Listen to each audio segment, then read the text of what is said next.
invite à ouvrir vos Bibles. On va lire juste 2 versets qui vont nous aider pour notre partage. Comme votre pasteur, je lui ai demandé s'il a la montre. Il m'a dit qu'il n'a pas de montre. J'ai dit, bon, ça tombe bien pour moi. Comme ça, je pourrais prendre tout mon temps. Parce que quand le pasteur a la montre, il regarde, il te fait signe. Comme là, il n'a pas de montre, donc ça tombe bien. Colossiens chapitre 2. Colossiens chapitre 2. Colossiens chapitre 2. On va lire le verset 6 et le verset 7. Colossiens chapitre 2. Ainsi donc, comme vous avez reçu le Seigneur Jésus-Christ, marchez en lui, étant enracinés et fondés en lui et affermis par la foi, d'après les instructions qui vous ont été données et abondez en action de grâce. Amen. J'ai appelé ma méditation que c'est la marche de croyants. Donc, qu'est-ce que je voulais dire? Vous savez, des fois, pour trouver les titres, ce n'est pas toujours évident. Mais je l'ai appelé marche de croyants. Ce que je voudrais dire par ce titre, c'est que les étapes de la vie chrétienne, comment on commence la vie chrétienne, comment elle se déroule, c'est ce que je vais dire. Vous comprenez bien? La marche des croyants, je donne des étapes dans ce texte que nous venons de lire. On va voir quelques étapes de la vie chrétienne. Par quoi on commence et quelle est la suite et comment on doit vivre. En fait, c'est ça que je voulais partager avec vous. Dans la diapo suivante, j'ai mis tout simplement les 3 points qu'on va voir. Le premier point, le point de départ de la vie chrétienne, ça commence toujours par recevoir le Seigneur Jésus-Christ. Ça, c'est le point de départ. On ne peut pas dire « je suis chrétien », mais sauf que je n'ai jamais reçu Jésus. Ça ne s'explique pas. Et puis le deuxième point, toujours au verset 6, c'est marcher en lui. Quand on reçoit le Seigneur, après on marche avec lui. C'est tellement bon de marcher avec le Seigneur. Et puis le troisième point, être enraciné et fondé dans la personne de Jésus-Christ. Ça vous va le programme? Amen. J'espère que je ne vais pas vous endormir. Voilà. Le premier point, c'est recevoir le Seigneur Jésus. Au verset 6 de notre texte, il nous dit « Ainsi donc, comme vous avez reçu le Seigneur Jésus-Christ ». Reçu vient du verbe recevoir, qui veut dire en grec « lambano », mais ce verbe veut dire « prendre ». Ce verbe veut dire « emporter ». Il veut dire « ramasser ». Ce verbe veut dire « épouser ». Il veut aussi dire « se marier ». Donc, recevoir Jésus-Christ, c'est se marier avec Jésus. C'est épouser le Seigneur Jésus. Vous êtes avec moi à l'église? Recevoir Christ, c'est se marier avec lui. La Bible nous dit que l'église est l'épouse de Jésus. Donc, recevoir Christ, c'est se marier avec lui, c'est épouser Jésus. Ce mot, lambano, veut dire aussi prendre avec la main, saisir une personne ou une chose pour l'amener avec soi. Alors quand nous recevons Jésus, nous ne le recevons pas avec nos mains. Bien sûr que j'ai mis les mains, mais nous ne recevons pas Jésus-Christ avec nos mains, nous recevons Jésus-Christ avec notre cœur. Nous recevons le Christ avec notre cœur. Lambano veut aussi dire prendre sans notion de violence, se déplacer, c'est s'approprier, c'est s'associer à un compagnon, un serviteur. Donc recevoir Jésus-Christ, c'est accepter, c'est l'accepter comme sauveur et Seigneur de notre vie. C'est le laisser régner sur notre cœur, sur notre vie. Alléluia. Recevoir Jésus-Christ, c'est se soumettre à sa parole, qui est l'expression de sa volonté. Recevoir Jésus-Christ, c'est accepter que tous les domaines, que ce soit affectif, matériel, professionnel, spirituel, familial de notre vie, soient sans aucune exception soumis à la personne de Jésus. Amen. Jean dit, Jean 1, verset 12, que vous connaissez, parce que vous le connaissez même par cœur, Jean dit, mais à tous ceux qui l'ont reçu, c'est le même verbe lambano, à tous ceux qui l'ont reçu, à ceux qui croient en son nom, il a donné le pouvoir de devenir des enfants de Dieu. Est-ce qu'il y a des enfants de Dieu dans cette salle? À tous ceux qui l'ont reçu. Pour devenir enfant de Dieu, il faut recevoir le Seigneur Jésus-Christ comme Seigneur et Sauveur de notre vie. Souvent, j'ai entendu ces discours, les gens disent, mais nous sommes tous des enfants de Dieu. Non, il y a des enfants de Dieu et il y a des créatures de Dieu. Ce texte de Jean dit, mais à tous ceux qui l'ont reçu. Donc ici, c'est la parole. Donc à tous ceux qui l'ont reçu, à ceux qui croient en son nom, la parole a donné. La parole, c'est Jésus incarné. Elle a donné le pouvoir de devenir enfants de Dieu. Et le verset 13 ajoute, il dit, lesquels sont nés non du sang, ni de la volonté de la chair, ni de la volonté de l'homme, mais de Dieu. Amen. Donc, être enfant de Dieu, c'est le fait, en premier, de recevoir le Seigneur Jésus-Christ, le recevoir dans notre cœur, de marcher avec lui. Il y a un petit cœur qu'on chantait dans le temps, je ne sais pas si vous le connaissez, c'est si bon de marcher avec le Seigneur. Vous le connaissez? Donc, avoir Jésus-Christ dans notre cœur et dans notre vie, c'est un sujet de joie. Jésus est celui qui a changé, qui a transformé nos vies, qui a transformé tout ce que nous étions. Et il a fait de nous des enfants de Dieu. Que son nom soit béni. La Bible nous dit dans l'évangile selon Luc chapitre 19 qu'un jour Jésus passait, il entrait à Jéricho. Et là, à Jéricho, il y avait un chef des républicains qui s'appelait Zachée. Alors cet homme a entendu que Jésus passait par là. Alors il a couru parce qu'il voulait voir qui était Jésus. Il avait déjà entendu parler de Jésus. Et il court, mais comme il y avait une grande foule autour du Seigneur, et sachant qu'il allait passer par là, Zachée a trouvé un moyen pour voir Jésus. La Bible dit qu'il est monté dans un sycomore. Et Jésus qui passait par là, il arrive, au moment où il veut passer le sycomore, Jésus savait qu'il y avait quelqu'un qui était là. Parce que vous savez, mes amis, Dieu sait en avance tout ce que nous pensons, tout ce que nous comptons faire, Dieu le sait en avance. Je dis toujours aux frères et sœurs, mieux vaut faire confiance au Seigneur qui connaît aujourd'hui, mais qui connaît aussi le lendemain. Tandis que nous, les hommes, nous ne connaissons qu'aujourd'hui. N'est-ce pas? Mais le Seigneur, lui, connaît le lendemain. Souvent, on fait confiance aux hommes qui peuvent se tromper, qui peuvent même nous tromper, au lieu de faire confiance au Seigneur qui ne se trompe jamais et qui ne nous trompera jamais. Vous m'entendez là ou pas? Amen. Voilà, Zachée, dans son sycomore, Jésus arrive, Jésus s'arrête, il lui dit, mais Zachée, hâte-toi de descendre, parce qu'il faut que j'entre, que je demeure dans ta maison aujourd'hui. Dans Luc chapitre 19, verset 6, le texte nous dit que Zachée s'est hâta de descendre et le reçut. C'est le même verbe, recevoir. Et le reçut avec joie. Recevoir Jésus-Christ est un sujet de joie. Oh. Recevoir Jésus-Christ est un sujet de joie. Dis-le un peu à ton voisin, dis-lui un peu. Recevoir Jésus-Christ est un sujet de joie. C'est un sujet de joie. Amen. Donc recevoir Jésus-Christ est un sujet de joie. Ce n'est pas un sujet de tristesse. Moi, ça fait quelques années que je suis dans le ministère. Je n'ai jamais rencontré quelqu'un qui me dise « Oh, tu sais, Dieudonné, je suis vraiment étonné pourquoi j'ai accepté Jésus-Christ. Qu'est-ce que c'est un sujet de tristesse pour moi ?» Au contraire, c'est toujours le regret. Pourquoi je ne connaissais pas le Seigneur avant? Pourquoi, Seigneur, tu m'avais laissé? Il fallait que je te connaisse depuis mon enfance. Il fallait que je marche avec toi depuis. Moi, nous, nos enfants, nos 6 enfants sont grandis dans les voies de Dieu. Souvent, notre fille est née quand on mange ensemble avec son mari et ses enfants nous disent, mais papa et maman, je vous dis merci de nous avoir élevés dans ces voies. Je ne regrette rien du tout. Moi, je n'ai pas connu, des choses et je remercie Dieu de m'avoir donné, vous, comme mes parents.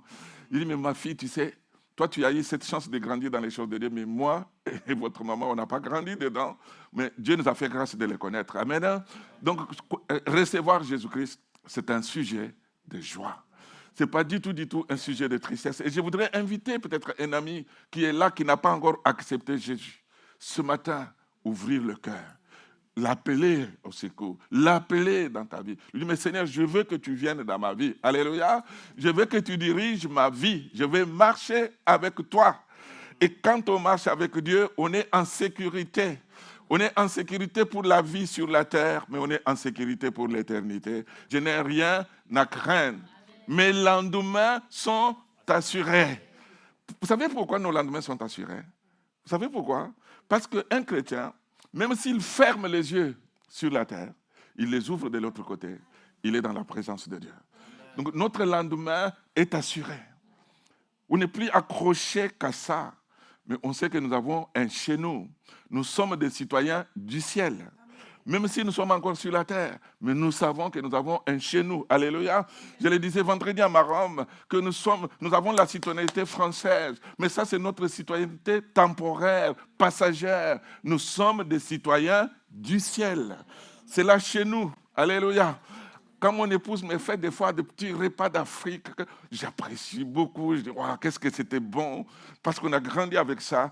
Mais je me dis, mais waouh, ça, ce ne sont que des choses de la terre. Vous vous imaginez notre chez nous là-haut, comment on va s'affectionner à ces choses-là. Donc, affectionnons-nous aux choses d'en haut, que le nom du Seigneur soit béni. Donc, recevoir Jésus-Christ, c'est un sujet de joie. Et ce matin, Apocalypse 3, verset 20 nous dit, voici, je me tiens à la porte et je frappe. Si quelqu'un entend ma voix et ouvre la porte, j'entrerai chez lui. Je souperai avec lui et lui avec moi. Amen. S'il y a un ami, s'il y a une personne qui ne connaît pas encore, c'est le moment d'ouvrir le cœur, de recevoir Jésus-Christ. Et vous savez, quand on reçoit Jésus, Jésus ne vient jamais main vide. Quand on le reçoit dans notre vie, il ne vient pas main vide. Jésus, ses mains sont pleines. Il est venu pour nous bénir. Jésus est venu pour nous bénir.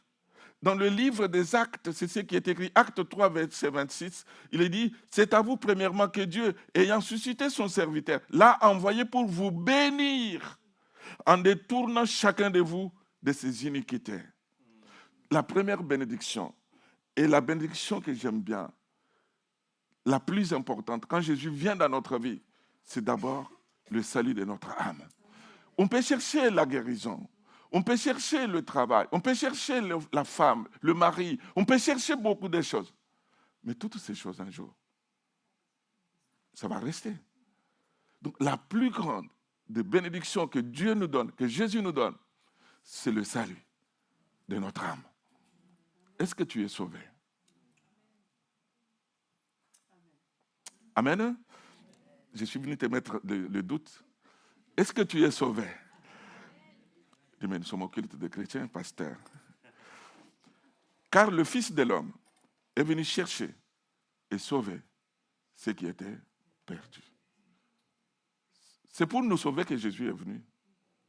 Et je voudrais te dire que même si tu étais seul à Montgargan, Jésus serait quand même venu pour te sauver. Parce que tu as du prix à ses yeux. Parce que tu as de la valeur. Je me rappelle de cette anecdote d'une femme qui s'appelait Mathilde avec son mari Georges. Un jour, Mathilde, on lui a parlé du Seigneur. Mathilde s'est convertie à Jésus. Et son mari n'était pas d'accord. Son mari lui a dit, je ne veux pas te voir aller dans ces réunions des hypocrites, de ces gens-là qui se disent chrétiens. Le jour où je vais te trouver encore, partir dans ces réunions, je vais bien te corriger et tout le monde saura que j'étais vraiment en colère. Alors Mathilde a eu peur. Mais elle aimait tellement le Seigneur. Et un jour, son mari s'était absenté. Mathilde a profité de l'absence de son mari. Et elle est partie quand même à la réunion de prière. Je ne sais pas si c'était mercredi soir à 19h, ça je ne sais pas. Mais elle est partie quand même à la réunion de prière. Alors, son mari lui avait dit l'heure à peu près à laquelle il allait revenir. Mais son mari est revenu plus tôt que l'heure qu'il avait prévue. Alors quand il arrive à la maison, il ouvre, personne. Mathilde est partie où? Donc je pense que Mathilde est partie à la réunion des hypocrites. C'était sa manière de voir les choses. Alors il a pris une canne avec lui. Il dit, aujourd'hui je vais la corriger devant tout le monde. Il arrive, il ouvre la première porte, il entend quelqu'un qui parle. Il dit, bon, je vais attendre que la personne qui parle termine d'abord de parler, et puis je vais entrer avec mon bâton. Mathilde va voir. Alors, il écoute derrière la porte. La personne qui parlait, qui conduisait la réunion, dit, ce soir, mes amis, on va prier pour Georges, le mari de notre sœur Mathilde. C'est un homme qui est en souffrance. C'est un homme qui n'a pas connu d'amour. C'est un homme ceci. On va prier. On ne demandait que des bonnes choses pour Georges. Je dis, ah bon? Donc, on prie pour moi ici. Il a écouté, il a écouté. Vous savez quoi? Il n'a pas ouvert la deuxième porte pour aller battre sa femme. Mais il est retourné chez lui. Quand la réunion se termine, Mathilde ne sait pas que son mari était venu. Il a fait l'aller-retour. Alors, Mathilde arrive à la maison, elle trouve son mari. Elle a peur, pensant que son mari va réagir. Mais à sa plus grande surprise, elle trouve son mari à genoux, en train de prier, demandant pardon au Seigneur. Amen. Donc, quand le Seigneur vient dans notre vie, non seulement il nous sauve nous, mais le Seigneur veut aussi sauver les nôtres. Alors, en tant qu'Église, nous devons prier vraiment pour les nôtres. Et quand il vient, bien sûr qu'il vient pour nous sauver. Vous savez que dans le verbe sauver, en grec, c'est le même verbe que guérir. Sauver et guérir, c'est le même mot en grec. Non seulement Jésus vient nous sauver quand il vient dans notre vie, mais il vient aussi pour nous guérir. Il peut nous guérir physiquement, mais il peut nous guérir aussi spirituellement. La Bible nous dit dans Acte 10, verset 38, vous savez comment Dieu a oint du Saint-Esprit et de force Jésus de Nazareth, qui allait de lieu en lieu, faisant du bien et guérissant tous ceux qui étaient sous l'empire du diable, car Dieu était avec lui. Donc Jésus guérissait, et je voudrais vous dire que Jésus guérit encore aujourd'hui. Jésus guérit encore aujourd'hui. Jésus guérit le corps, mais Jésus guérit aussi l'âme.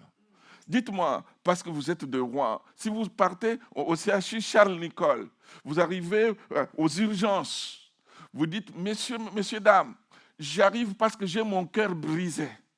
Est-ce qu'il y a un service spécialisé de cœur brisé ici?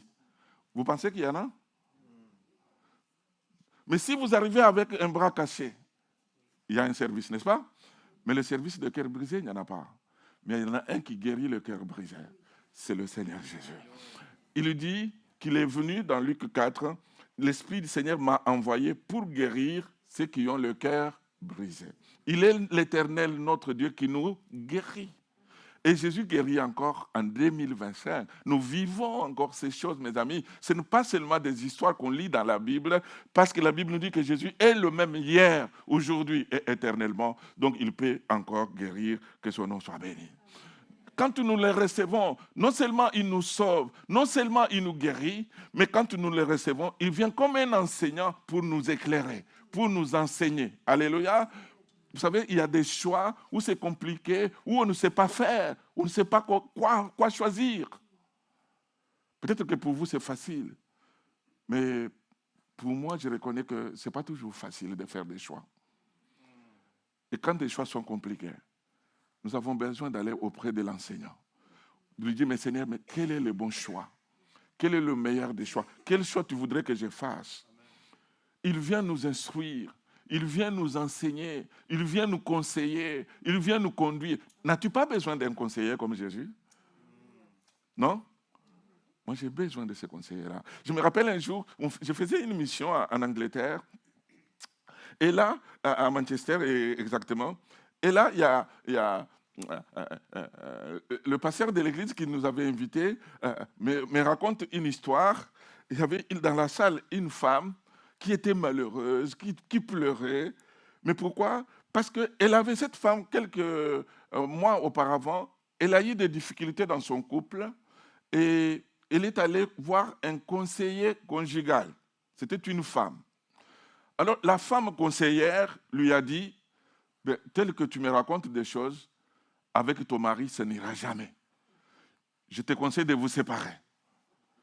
Donc, elle a pris ses conseils, elle a appliqué. Donc, elle s'est séparée, pauvre divorce. 6 mois plus tard, elle voit dans le journal que son ex-mari serait marié.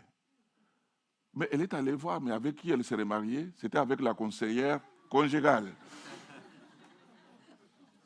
Alors, elle est allée voir la conseillère, elle lui dit, mais tu m'as dit que ça ne marche pas. Pourquoi? Moi, j'ai suivi ton conseil, maintenant c'est toi qui... Elle dit, mais si ça n'a pas marché avec toi, peut-être que ça va marcher avec moi. Mais elle n'avait que ses yeux pour plaire. Mais nous, dans la parole de Dieu, nous avons plus qu'un conseiller. Nous avons le Seigneur Jésus. La Bible l'appelle le conseiller, admirable conseiller, l'appelle la parole de Dieu. Amen. Donc il est notre véritable enseignant, c'est lui qui nous conseille. La Bible nous dit dans Osée 4, verset 6, « Mon peuple est détruit parce qu'il lui manque la connaissance. » Psaume 32, verset 8, le Seigneur parle à David, il lui dit, « Je t'instruirai et te montrerai la voie que tu dois suivre. Je te conseillerai, j'aurai le regard sur toi. » Nous avons un Dieu qui a un regard sur nous. Oh. Nous avons un Dieu qui a un regard sur nos vies. Nous avons un Dieu qui a un regard sur nos vies. Amen. Amarom, ils allaient sauter. Il ne faut pas aller leur dire ça. C'est un ancien maromais, mais ça a changé beaucoup.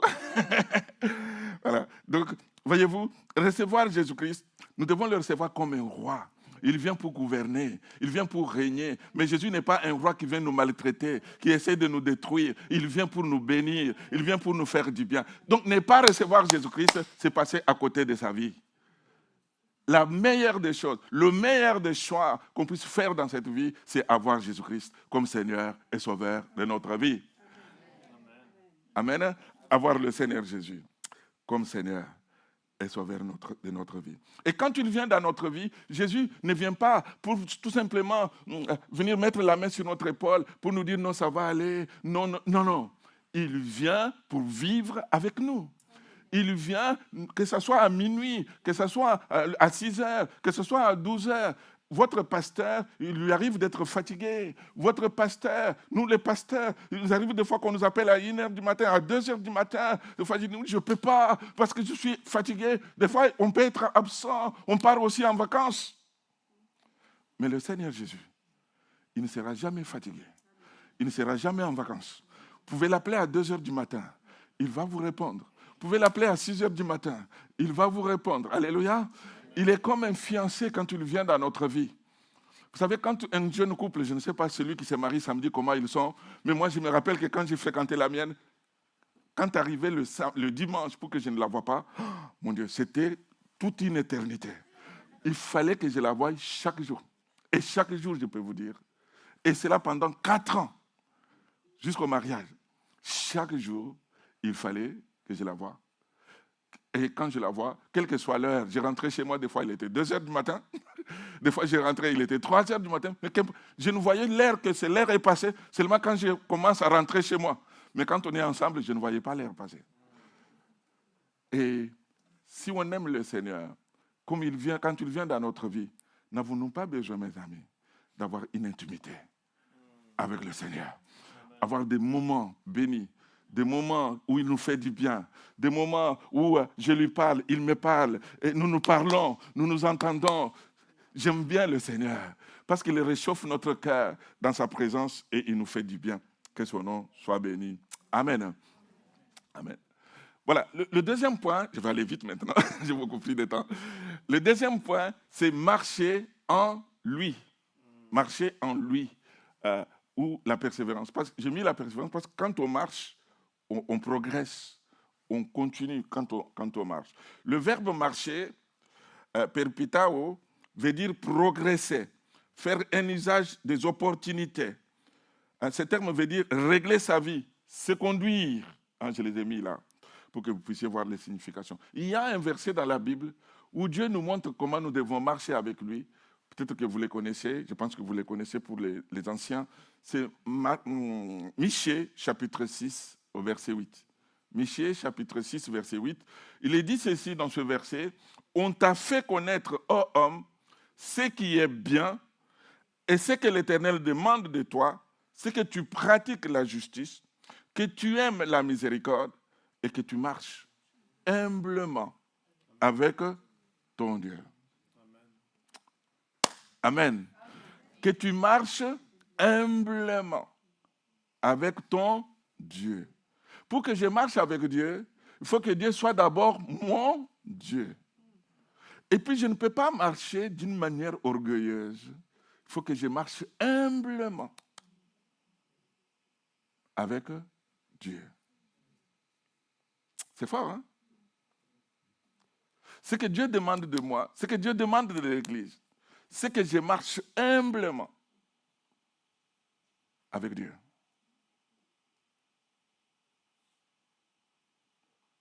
Je le dis souvent, si tu sens, à un moment, tu sens les épaules qui commencent à monter pour aller vers les oreilles, dis aux épaules, vous savez comment ça s'appelle si vous sentez les épaules qui montent vers les oreilles? Vous savez comment ça s'appelle? Non, vous ne savez pas. Ça s'appelle orgueil. Donc vous sentez comme si les épaules commencent à monter pour aller vers les oreilles.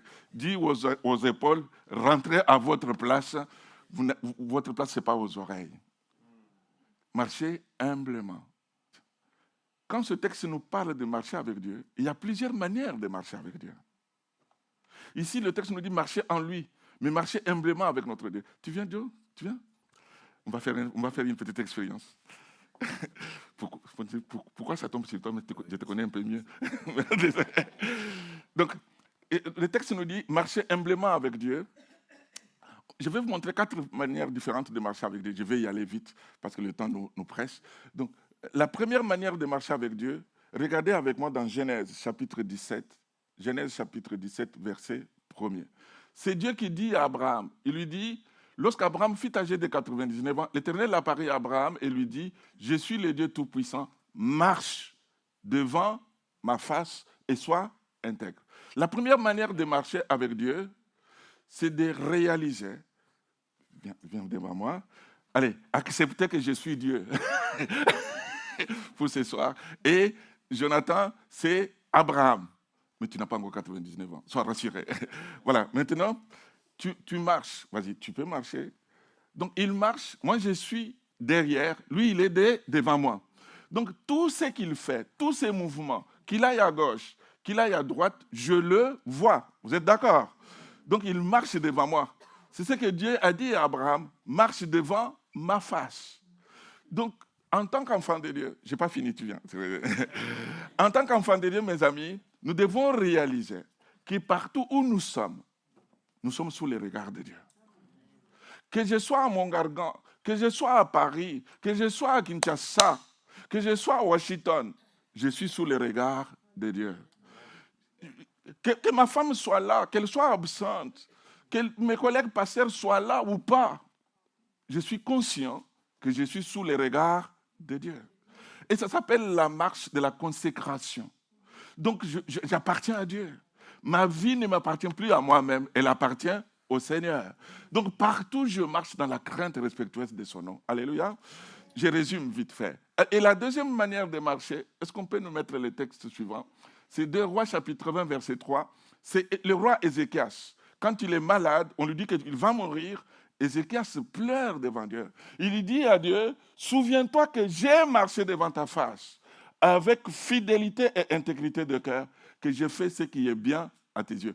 Ici, c'est écrit, j'ai marché devant ta face. Mais la pensée derrière, ce qu'Ézéchias voulait dire, c'est que j'ai obéi à tes ordres. Je t'ai suivi. J'ai marché derrière tes ordres.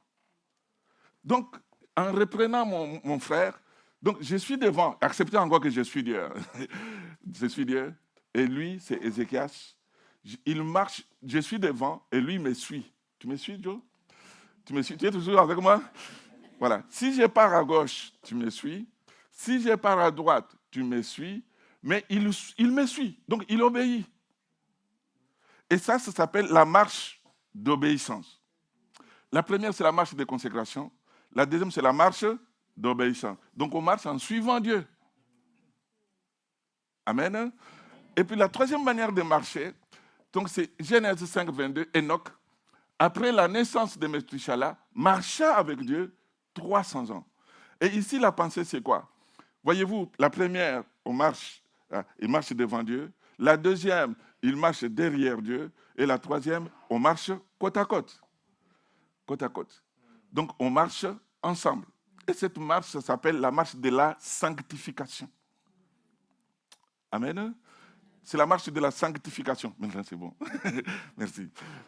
Alors, la marche de la sanctification, c'est que, parce que je marche avec Dieu, je ne peux plus faire comme je veux, il faut que je sanctifie mon âme, il faut que je sanctifie ma vie, il faut que partout où je suis, je sois conscient que je suis un enfant de Dieu. Amen. Et puis la quatrième manière de marcher, c'est marcher pour Dieu. C'est Ésaïe qui dit, j'entendis la voix du Seigneur disant, qui enverrai-je? Qui marchera pour nous? Amen. Qui marchera pour nous? Qui marchera pour nous? Et ici, marcher pour Dieu, c'est servir Dieu. Vous êtes là à l'église? Amen. Je vais finir. Alors, je ne sais pas comment ça se passe ici, mais nous, à Marom, on est toujours en train de batailler pour servir Dieu. Il n'y en a pas beaucoup qui servent Dieu, en fait. C'est seulement 20% des chrétiens qui s'élèvent pour servir. Peut-être que vous, ici, c'est super, mais nous, chez nous, c'est une bataille. Je le disais vendredi, mais juste même pour faire l'accueil, il n'y a personne pour venir accueillir. Mais quand on parle des espaces ouverts, là, c'est encore pire.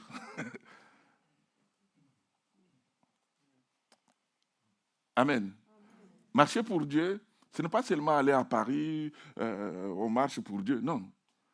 Marcher pour Dieu, c'est s'élever pour les servir.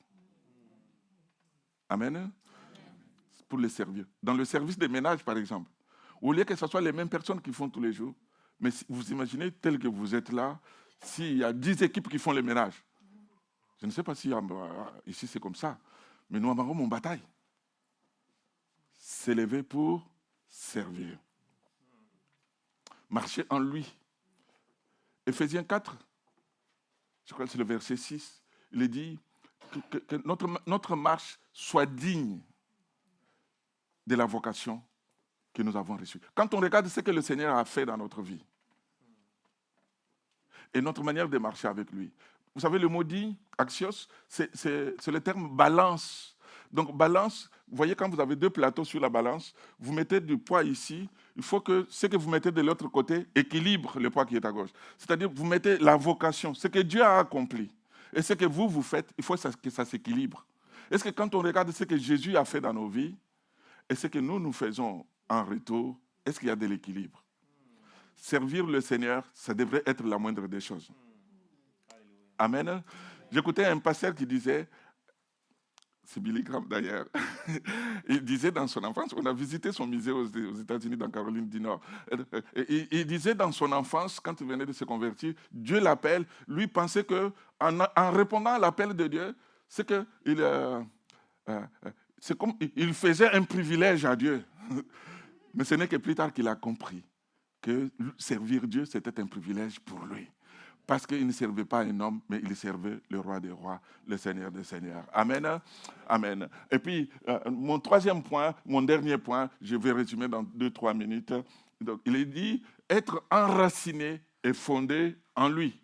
Donc, être enraciné et fondé dans le Seigneur.